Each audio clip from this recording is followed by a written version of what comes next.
Good evening students. Standard 12થની અંદર English ગ્રામરમાં આપણે અત્યાર સુધી ડાયરેક્ટ ઇનડાયરેક્ટ સ્પીચ, એક્ટિવ અને પેસિવ વોઇસ અને ચેન્જ ધ ટેક્સ્ટને ચર્ચા કરી હતી અને તે એટલા ટોપિક આપણે કમ્પ્લીટ કર્યા. હવે આપણે આગળ ગ્રામરમાં ક્લાસિફિકેશન ઓફ ફંક્શન્સ એટલે કે ફંક્શન બેઝ બધા જે ક્વેશ્ચન છે તે આપણે સોલ્વ કરીશું. એ આપણે શીખવાના છે. એક્ઝામમાં તમને ફંક્શન બેઝ 3 પ્રકારના ક્વેશ્ચન આવશે. એક તો ક્લાસિફિકેશન ઓફ ફંક્શન જે છે તે, ત્યાર પછી કમ્પ્લીટ સેન્ટેન્સ અને એના પછી તમને ડાયલોગ રાઇટિંગ આવશે કે જે ફંક્શન બેઝ તમારે કમ્પ્લીટ કરવાની છે. તો એવી રીતે 3 પ્રશ્નો અલગ અલગ તમને બોર્ડની પરીક્ષામાં પૂછાશે અને એ 3 પ્રશ્નો મળીને ટોટલ 12 માર્ક્સના ક્વેશ્ચન થાય છે. એટલે એક્ઝામમાં તમને જે ફંક્શન બેઝ ક્વેશ્ચન જે છે તે 12 માર્ક્સના હોય છે. હવે એ 12 માર્ક્સ આપણે મેળવવા માટે જરૂરી એ છે કે આપણે દરેક ફંક્શન જે છે તે સારી રીતે શીખીએ, સમજીએ, તો જ આપણે 3 ક્વેશ્ચન જે છે તે સારી રીતે સોલ્વ કરી શકીશું. મોટેભાગે વિદ્યાર્થીઓને ફંક્શન જે ક્લાસિફાઈ કરવાના હોય છે તે ઇઝી હોય છે. એના માટે એના કંઈ બહુ પ્રોબ્લેમ નથી. એમને ખાસ કમ્પ્લીટ સેન્ટેન્સનો જે ક્વેશ્ચન છે એમાં ખાસ ધ્યાન આપવાનું હોય છે, કારણ કે તે 5 માર્ક્સનો ક્વેશ્ચન છે, બરાબર. અને એમાં તમારે ખૂબ જ મહેનત પણ કરવી પડશે અને પ્રેક્ટિસ કરવી પડશે, કહેવાનો મિનિંગ.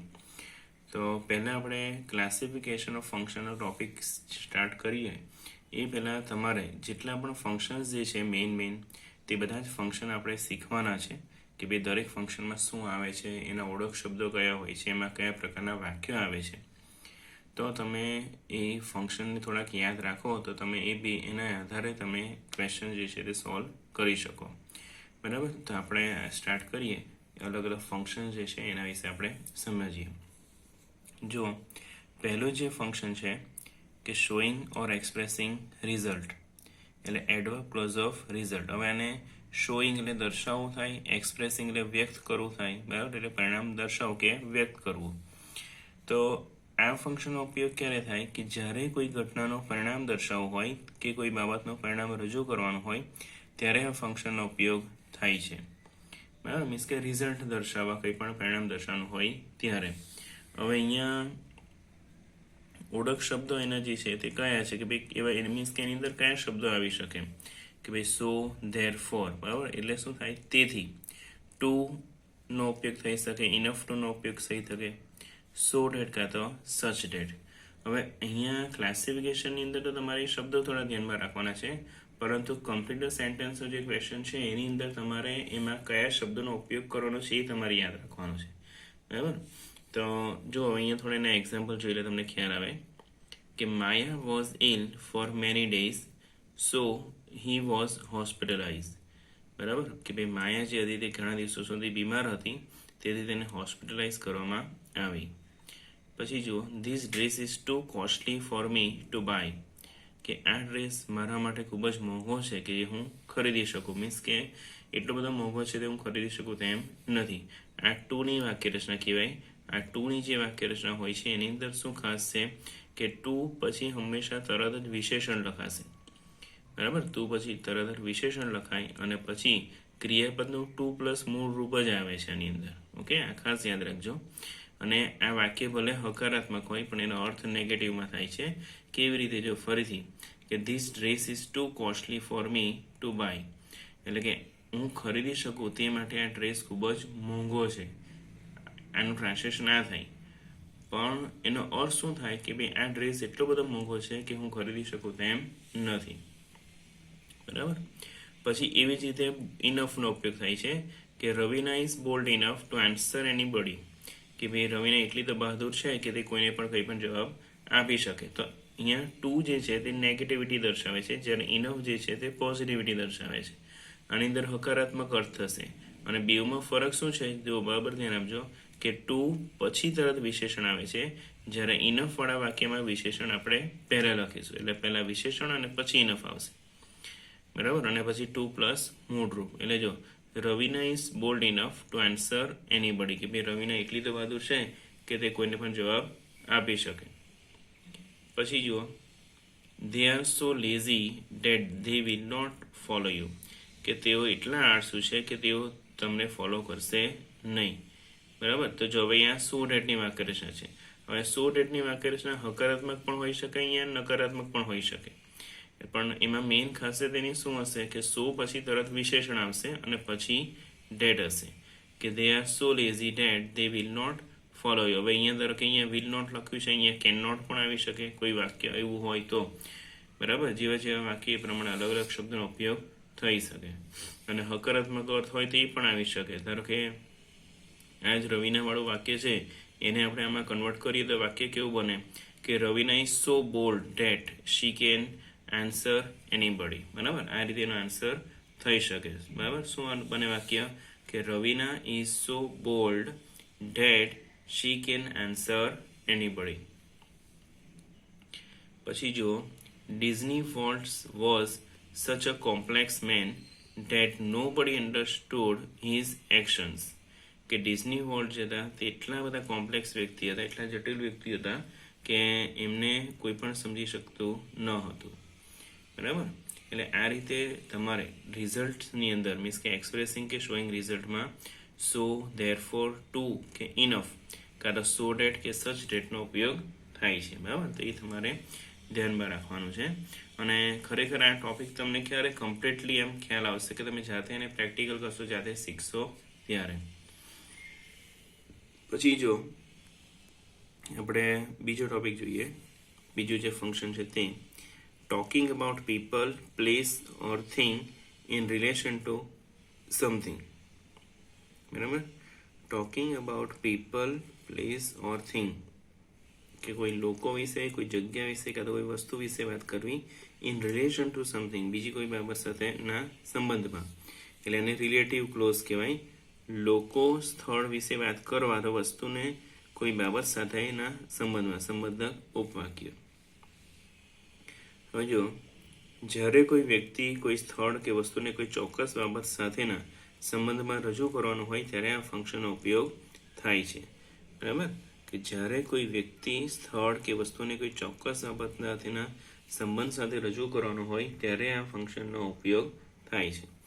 હવે જો ઓળખ શબ્દો કયા છે એના સચ એઝ, પછી ધ સેમ એઝનો ઉપયોગ થાય છે.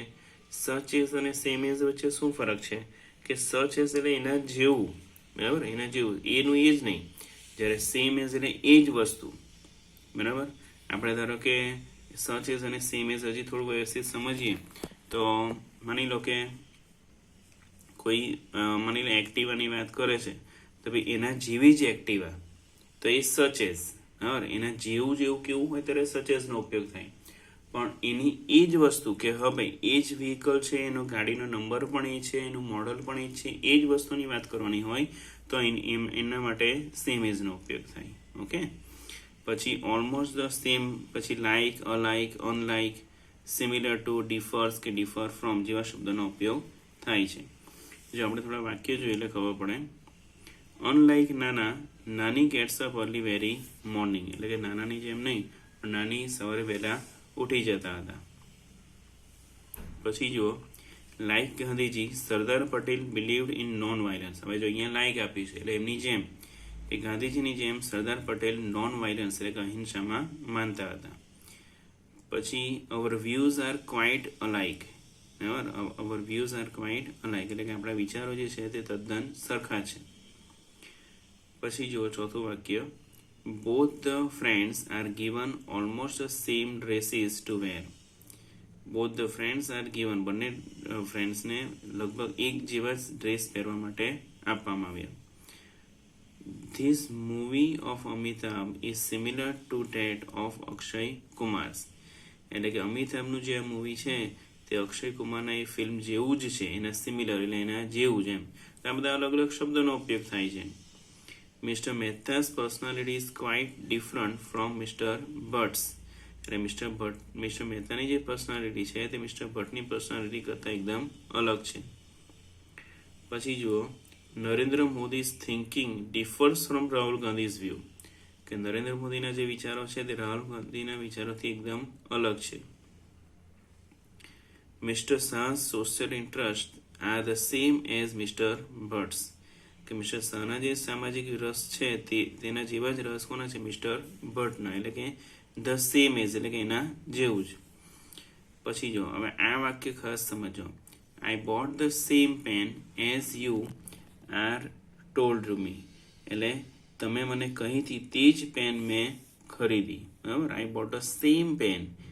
હવે અહીંયા ધારો કે સચ આવ્યું હોય તો એનો અર્થ એવો થાય કે એના જેવી પેન મેં ખરીદી, પણ અહીંયા ધ સેમનો ઉપયોગ થયો છે એટલે એનો અર્થ એવો થાય કે એની એ જ પેન મેં ખરીદી. ઓકે, તો આપણે talking about the people, place or થિંગની અંદર બરાબર તમારે કોઈ વ્યક્તિ, સ્થળ કે વસ્તુને બીજી કોઈ બાબત સાથે તમારે એનો સંબંધ રજૂ કરવાનો હોય, બરાબર છે. તો આપણે બે ફંક્શન અત્યાર સુધી જોયા, એક તો શોઈંગ એક્સપ્રેસિંગ, શોઈંગ ઓર એક્સપ્રેસિંગ રિઝલ્ટ, અને બીજું talking about the people, place or thing in relation to something. ચાલો હવે આપણે જોઈએ expressing manner of an action. હવે આમાં જો શું છે, એડવર્બ ક્લોઝ ઓફ મેનર, એટલે ક્રિયાની રીત દર્શાવી. કોઈ ક્રિયા તો થઈ છે પણ એ કઈ રીતે થઈ છે એની મેથડ, એની રીત બતાવવાની છે. રીત દર્શક ક્રિયા વિશેષણ રૂપ ઉપવાક્ય. જ્યારે કોઈ એક વ્યક્તિ કે બીજી વ્યક્તિની જેમ કોઈ કાર્ય કે ક્રિયા કરે ત્યારે તે ક્રિયા કરવાની રીત રજૂ કરવા આ ફંક્શનનો ઉપયોગ થાય છે, બરાબર. જ્યારે કોઈ એક વ્યક્તિ બીજી વ્યક્તિની જેમ કોઈ કાર્ય કે ક્રિયા કરે છે ત્યારે ક્રિયા કરવાની રીત રજૂ કરવા ફંક્શનનો ઉપયોગ થાય છે, બરાબર. કે ભાઈ એની જેમ જ આપણે ધારો કે એમ કહીએ કે ભાઈ વિરાટ કોહલીની જેમ જ તે રમે છે, તો એની જેવું, બરાબર, તો એની મેનર દર્શાવવામાં આવે છે, રીત દર્શાવવામાં આવે છે. એના ઓળખ શબ્દ એઝ અને લાઇક છે, બરાબર. બહુ ઇમ્પોર્ટન્ટ છે આ પણ. જો એના થોડા એક્ઝામ્પલ જુઓ. Suchitra dances as Hema Malini performs on the stage, એટલે હેમા માલિની સ્ટેજ પર જેવું પરફોર્મ કરે છે એના જેવું સુચિત્રા ડાન્સ કરે છે. પછી જો he runs like Milkha Singh, તે મિલ્ખા સિંહની જેમ દોડે છે. I work as I am told, હા, કે જેવી રીતે મને કહેવામાં આવી તે પ્રમાણે મેં કામ કર્યું. પછી જો making supposition about an action, બરાબર. હવે આગળનો આપણે જોઈએ ફંક્શન કે ભાઈ મેકિંગ સપોઝિશન બહુ ઇમ્પોર્ટન્ટ છે, આ પરીક્ષામાં પૂછાય જ છે કે એડવર્બ ક્લોઝ ઓફ સપોઝિશન છે એને કહેવાય ક્રિયા વિશે અનુમાન દર્શાવવા. અનુમાન દર્શક ક્રિયા વિશેષણ રૂપ ઉપવાક્ય. તો હવે જુઓ કે જ્યારે એક વ્યક્તિ અન્ય વ્યક્તિની જેમ જ કોઈ ક્રિયા કાર્ય કરે છે તેવું અનુમાન રજૂ કરવાનું છે ત્યારે એ બાબતને રજૂ કરવા આ ફંક્શનનો ઉપયોગ થાય છે, બરાબર. કે જ્યારે કોઈ એક વ્યક્તિ અન્ય વ્યક્તિની જેમ જ કોઈ કાર્ય કે ક્રિયા કરે છે એવું આપણે અનુમાન દર્શાવવાનું હોય, રજૂ કરવાનું હોય ત્યારે તે બાબતને રજૂ કરવા આ ફંક્શનનો ઉપયોગ થાય છે કે ભાઈ મેકિંગ ઓર શોઈંગ સપોઝિશન. હવે આની અંદર ઓળખ શબ્દ જે છે તે એઝ ઇફનો ઉપયોગ થાય છે, બરાબર. હવે એઝ ઇફ માટેનો નિયમ શું છે કે તમે એઝ ઇફને કોઈ પણ કર્તા સાથે ઉપયોગ કરો, બરાબર, પણ એની સાથે અને કોઈ પણ ટેન્સ પણ હોય તો પણ એની સાથે હંમેશા વેરનો જ ઉપયોગ થશે, બરાબર. પણ એને જ્યારે આવી રીતે ઇનડાયરેક્ટમાં કન્વર્ટ કર્યું હોય તો જ એમાં વેરનો ઉપયોગ થતો નથી. બાકી મોટે ભાગે જો ટેન્સ કોઈ પણ હોય કે કર્તા કોઈ પણ હોય તેની સાથે વેરનો ઉપયોગ થાય છે, બરાબર. તો જુઓ હી વોક્સ એઝ ઇફ હી વેર રજનીકાંત, કે ભાઈ જાણે તે પોતે રજનીકાંત ન હોય તેવી રીતે તે ચાલે છે.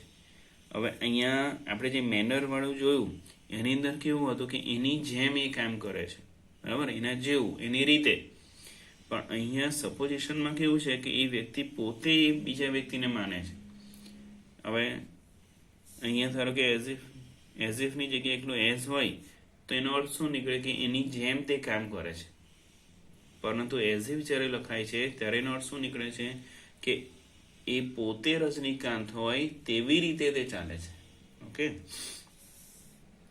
હી speaks as if he were Amitabh. જો હવે અહીંયા તે વાત કરે છે જાણે તે પોતે અમિતાભ હોય, બરાબર. એ વ્યક્તિ પોતે બીજી વ્યક્તિ છે એવું અનુમાન કરીને અહીંયા ક્રિયા દર્શાવવામાં આવે છે, બરાબર. એટલે તમને જે મેનર અને સપોઝિશન વચ્ચે કન્ફ્યુઝન ન થવું જોઈએ. મેનરની અંદર કેવું હોય છે કે એની જેમ કોઈ બીજા વ્યક્તિની જેમ તે કામ કરે છે એવું દર્શાવવામાં આવે છે. જ્યારે અહીંયા સપોઝિશનમાં સપોઝ કરાય છે. સપોઝ કરવું એટલે શું થાય? ધારવું કે એ વ્યક્તિ પોતાને બીજી વ્યક્તિ માની લે છે કે ભાઈ ધારો કે બીજું કોઈ એક્ઝામ્પલ આપણે જોઈએ કે ભાઈ રમેશ જે છે તે મહેન્દ્રસિંહ ધોનીની જેમ જ તે ક્રિકેટ રમે છે, તો અહીંયા એવી રીતે એઝનો ઉપયોગ થાય. પણ આપણે એવું કેવું હોય કે રમેશ જાણે પોતે મહેન્દ્રસિંહ ધોની ન હોય તેવી રીતે તે રમે છે, તો અહીંયા એવી કન્ડિશનની અંદર એઝ ઇફનો ઉપયોગ થાય છે. બરાબર, એટલે એઝ ઇફ ક્લિયર કરવું બહુ જરૂરી છે અને એક્ઝામમાં ધારો કે પૂછાય બરાબર તો પણ તમે ઇઝીલી એને ઉપયોગ એનો કરી શકો છો કે એઝ ઇફનો ઉપયોગ કરવો કરતા કોઈ પણ હોય એની સાથે તમારે વેરનો ઉપયોગ કરાય. પછી જો અહીંયા એક અલગ વાક્ય એવું આપ્યું છે કે હી સ્ક્રીમ્ડ, તેને બૂમ પાડી, ચીસ પાડી, as if she had seen a dreadful dream, કે જાણે તેને પોતે કોઈ ભયાનક સપનું ન જોયું હોય. તો જો હવે અહીંયા વેર કેમ નથી અહીંયા આવ્યું? કારણ કે એને કોઈ વ્યક્તિ સાથે તુલના નથી કરી, એ વ્યક્તિને અનુમાન નથી કર્યું, જાણે કોઈ ક્રિયા થઈ હોય બરાબર, એને કોઈ ભયાનક સપનું ના જોયું હોય તેવી રીતે તેણે ચીસ પાડી. ઓકે, તો આ રીતે એઝ ઇફનો ઉપયોગ થાય છે. બરાબર, બધા જ વિદ્યાર્થીઓને ખાસ ધ્યાન આપજો કે એઝ અને એઝ ઇફ વચ્ચે ડિફરન્સ ખબર પડવી જોઈએ. જ્યારે રીત કે મેનરની વાત કરે ત્યારે એની અંદર તમારે એઝનો ઉપયોગ કરવાનો છે, અને એઝ ઇફનો ઉપયોગ ક્યારે થાય કે જ્યારે સપોઝિશન કરવામાં આવે, ધારણા કરવામાં આવે, એક વ્યક્તિને બીજી વ્યક્તિ તરીકે ગણતરી કરવામાં આવે છે ત્યારે એની અંદર એઝ ઇફનો ઉપયોગ થાય છે. ઓકે, ચલો તો આગળ વધીએ. ડોર નોટ ઇમ્પોર્ટન્ટ એટલે ડિસ્ક્રાઇબિંગ પ્રોસેસ, એટલે આ જે વાક્ય રચના છે તે પેસિવની વાક્ય રચના છે. આપણે પેસિવ વોઇસના વાક્ય આપણે જોઈ ગયા છે બરાબર. આપણે તો એ જ વસ્તુ છે કે અહીંયા પેસિવની અંદર શું હશે કે કોઈ ક્રિયા દર્શાવવામાં આવશે પણ એની અંદર કરતા કદાચ લખવામાં નહીં આવે. તો જો જ્યારે કોઈ વાક્ય રજૂ કરતી વખતે તે વાક્યમાં કરતા દર્શાવવું જરૂરી ન હોય ત્યારે બરાબર સિમ્પલ આપણે પેસિવનો ઉપયોગ કરાય ત્યારે, જ્યારે કરતા ક્રિયા વધારે મહત્વની છે તેમ દર્શાવવા, કાં પછી જ્યારે કોઈ વસ્તુ બનાવવાની પ્રોસેસ દર્શાવી હોય ત્યારે બરાબર આપણે પ્રોસેસિંગ દર્શાવવામાં આવે ત્યારે પણ એમાં આ પ્રકારના વાક્યો આવે છે. હવે આ જે વાક્ય રચનાઓ અહીંયા દર્શાવવામાં આવી છે એ આપણને ખ્યાલ જ છે, આપણે પેસિવ વોઇસની વાક્ય રચનાઓ બધી જોઈ જ ગયા છે. જો એમિઝાર વોઝવેર, એમિઝાર અને વોઝવેર સાથે પાસ્ટ પાર્ટિસિપલ આવે છે એટલે એ પેસિવ વોઇસ છે. આ simple present tense, simple past tense, એટલે જેવો ટેન્સ એ પ્રમાણે અલગ અલગ વાક્ય રચનાઓ આવે છે. જો ધારો કે એના વાક્ય આપણે જોઈએ તો શું આવશે? The match is won second time, કે મેચ બીજી વખત જીતવામાં આવી. પછી જુઓ the Arjuna award was given to Dhoni last year, કે ગયા વર્ષે ધોનીને અર્જુન એવોર્ડ આપવામાં આવ્યો. હવે આ બે વાક્યની અંદર ઇઝ અને આમાં પહેલામાં ઇઝ ને વોન લખ્યું છે, બીજામાં વોઝ અને ગિવન લખ્યું છે. પહેલામાં સિમ્પલ પ્રેઝન્ટ ટેન્સ અને બીજામાં સિમ્પલ પાસ્ટ ટેન્સ છે. પણ હવે અહીંયા ધારો કે મેચ જીતવામાં આવ્યું થયું પણ અહીંયા કરતા નથી લખવામાં આવ્યું બરાબર, એટલે એમાં કરતાની કોઈ જરૂર નથી એમ. અને અહીંયા પણ Arjun award was given to Dhoni last year, તો અહીંયા પણ કરતા કોના દ્વારા એવોર્ડ આપવામાં આવ્યો એનો કોઈ ઉલ્લેખ નથી. એટલે આ ડુઅર નોટ ઇમ્પોર્ટન્ટ મીન્સ કે પેસિવના કન્સ્ટ્રક્શનના વાક્ય હોય છે. 2 spoon sugar is added to prepare lemon juice, બરાબર કે લેમન જ્યુસ બનાવવા માટે 2 ચમચી ખાંડ આપણે ઉમેરવાની છે. તો ઇઝ અને એડેડ એવું લખ્યું છે એટલે આ પણ સિમ્પલ પ્રેઝન્ટ ટેન્સમાં પેસિવ વોઇસનું વાક્ય છે બરાબર, જ્યારે એની અંદર કર્તાનો કોઈ ઉલ્લેખ નથી કરવામાં આવ્યો. ઓકે, તો મીન્સ કે ડોર નોટ ઇમ્પોર્ટન્ટ જે ફંક્શન છે તે શેના પર હોય છે કે તમારે પેસિવ વોઇસની જે વાક્ય રચના હોય કે જેમાં કર્તાનો ઉલ્લેખ કરવાનો ન હોય તો એની અંદર ડોર નોટ ઇમ્પોર્ટન્ટનું ફંક્શનનો યુઝ થયો હોય એવું કહી શકાય. ચાલો આપણે હજી આગળ વધીએ. કનેક્ટિંગ ઇન્ફોર્મેશન એટલે યુઝ ઓફ કન્જક્શન્સ ઓર કનેક્ટર્સ, માહિતી જોડવી બરાબર, સંયોજકોનો ઉપયોગ. હવે જો એક કરતાં વધુ વાક્યો રજૂ કરવામાં આવેલી માહિતીને ચોક્કસ સંયોજકો દ્વારા જોડીને એક અર્થપૂર્ણ વાક્ય દ્વારા રજૂ કરવા માટે આ ફંક્શનનો ઉપયોગ થાય છે. મીન્સ કે કનેક્ટ કરવામાં, બરાબર, બે વાક્યને આપણે કોઈ પણ અલગ અલગ કનેક્ટિવની મદદથી જોડીએ છીએ ત્યારે એમાં બધા જ પ્રકારના સંયોજકનો ઉપયોગ આ ફંક્શનમાં થાય છે. જો કયા એના ઓળખ શબ્દો કયા હોય, આ બધા જ જે છે તે કનેક્ટિવ છે. And, but, or, yet, as, still, as well as, પછી either or, neither or, not only but also both, બરાબર, who, whom, whose, which, when, આ બધા જે એડજેક્ટિવ ક્લોઝનો ઉપયોગ આવી રીતે થાય છે. વેર, વાય, બરાબર, how, what, since, as, because, though, however, if, unless, so અને ડેટ, સચ, ડેટ વગેરે. એટલે આ બધા જે છે તે કનેક્ટિવનો અલગ અલગ રીતે આની અંદર ઉપયોગ થતો હોય છે. જો according to, on account of, because of, owing to, due to, in spite of, despite, on behalf of, instead of અને ઇન સર્ચ ઓફ, કાં તો વિથ અ વ્યૂ ટુ કે ઇન ઓર્ડર ટુ, એ જેવા અલગ અલગ કનેક્ટિવ્સનો પણ એની અંદર ઉપયોગ થાય છે. હવે જુઓ એના થોડા વાક્ય જુઓ. I will go to Abu and Ambaji. તો જો હવે અહીંયા એન્ડથી વાક્ય જોડ્યું છે, બરાબર, એકદમ સિમ્પલ છે કે ભાઈ હું આબુ અને અંબાજી જઈશ. પછી in spite of hard work he has not scored well, કે સખત મહેનત કરી હોવા છતાં પણ તેના સારા માર્ક્સ આવ્યા નહીં. તો આ પ્રમાણે અહીંયા ઇન સ્પાઇટ ઓફ જે કનેક્ટિવનો ઉપયોગ થયો છે. પછી either Modiji or Rahulji will be our next prime minister, કે ભાઈ મોદીજી અથવા રાહુલજી બેમાંથી એક જણ આપણો પ્રાઇમ મિનિસ્ટર હશે. એટલે જે કનેક્ટિવ્સ જે છે, બરાબર, તેની અંદર અલગ અલગ કનેક્ટિવ એટલે સંયોજકોનો ઉપયોગ કરીને વાક્ય જોડવામાં આવ્યું હોય છે, બરાબર, અને તે પ્રમાણે અલગ અલગ ફંક્શન્સમાં પણ એનો ઉપયોગ થાય છે. એટલે તમને આ બધા જ જે કનેક્ટિવ્સ જે છે તે આપણો સિન્થેસિસનો જે ક્વેશ્ચન છે, જોઈન ધ સેન્ટેન્સ, એની અંદર આપણે એનો અભ્યાસ કરવાનો છે. આમ તો તમે એ વસ્તુ 11મા ધોરણની અંદર વ્યવસ્થિત શીખી જ ગયા છો, 11મા અને 10માની અંદર, પણ ફરી એકવાર આપણે એ વસ્તુ રિપીટ કરીશું, બરાબર. તો આજે આપણે અલગ અલગ 6 જેટલા ફંક્શન્સ જોયા. બરાબર ધ્યાન આપીને આ વસ્તુ સમજજો, બરાબર, તો તમને ચોક્કસ એની અંદર ખ્યાલ આવશે.